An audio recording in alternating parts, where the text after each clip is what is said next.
No vídeo de hoje, nós começaremos a trabalhar com o banco de dados para armazenar as informações de cursos. Se estão lembrados, basicamente, nós temos apenas uma tabela, um registro de informações com o nome e descrição de cada curso. Quando falamos de dados no modelo MVC, nós iremos tratar através do Models. Aqui, adicionar classe. E nós teremos uma classe, nós daremos a essa classe o nome curso.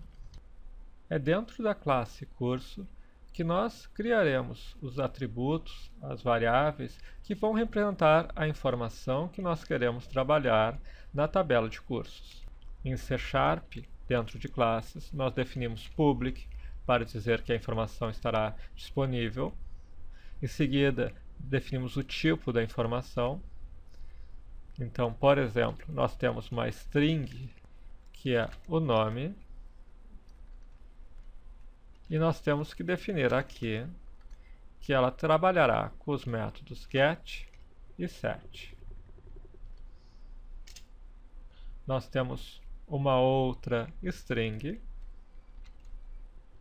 e aqui nós podemos usar, inclusive, o seguinte truque para acelerar. Se nós digitarmos prop duas vezes o tab, ele nos deixa já semi-pronta essa informação. Eu apenas altero o tipo da string e coloco o nome do campo. Além de nome e descrição em nossa tabela, nós precisamos também do que se chama de uma chave primária. Tipicamente, isso se usa um inteiro e tipicamente se utiliza o nome ID ou ID curso, no caso de uma tabela de cursos. Essa chave primária nos permite sempre identificar. Em tese, por exemplo, se você tem um cadastro de pessoas, você poderia ter duas pessoas com o mesmo nome e são pessoas diferentes. E localizar pelo nome exige uma pesquisa no banco de dados. Então, sempre que possível, você tem o quê? Um ID, que é como se fosse o número da ficha, o número do código, de forma que você rapidamente acessa aquela informação. Então, nós temos tipicamente como primeiro item, por padrão, numa tabela, um public inteiro, ID, alguns usam ID, alguns usam ID e o nome da tabela, também com os mesmos get e set. Logo, nós teremos, por exemplo, uma entrada como Dreamweaver, que vai ter um public int id curso igual a 1. Então, 1 é aquela entrada de Dreamweaver. 2 pode ser a entrada de Photoshop, etc. Nós precisamos, além disso, dizer que este campo é essa nossa chave primária. Isto nós fazemos colocando entre colchetes a palavra key. Observem, porém, que no momento que eu escrevo isso, ele avisa que ele não está encontrando. Falta alguma informação para ele para saber o que quer dizer key. Senão ele vai considerar como um erro de sintaxe. Colocando com o botão direito e colocando ações rápidas e refatorações, e aqui também tem a opção de escrever Ctrl mais ponto,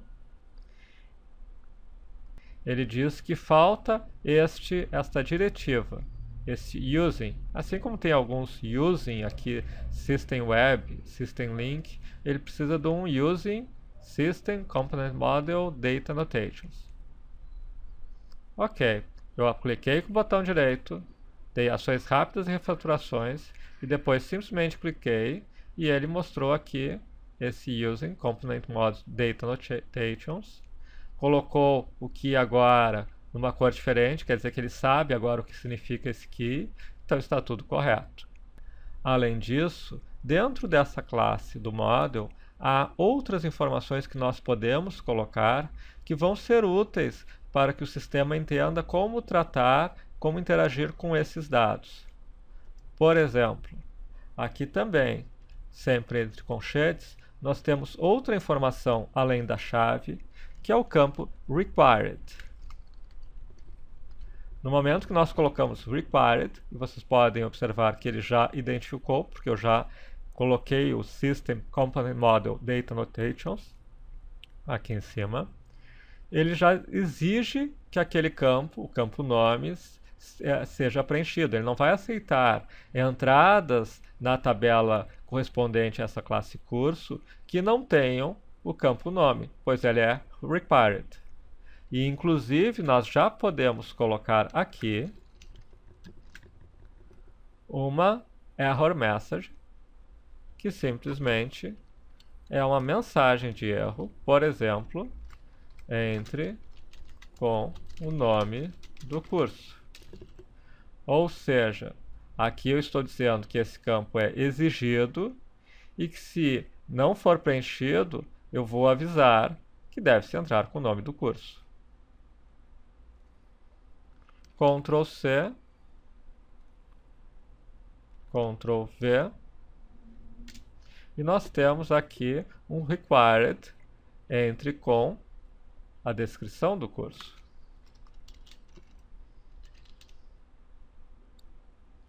Se estão lembrados também, enquanto o nome era apenas um texto, descrição aparecia como um box com várias entradas, pois na verdade eu posso escrever linhas e linhas fazendo a descrição do curso correspondente. Também isso eu posso colocar aqui. Outro entre colchetes, em que eu coloco dataType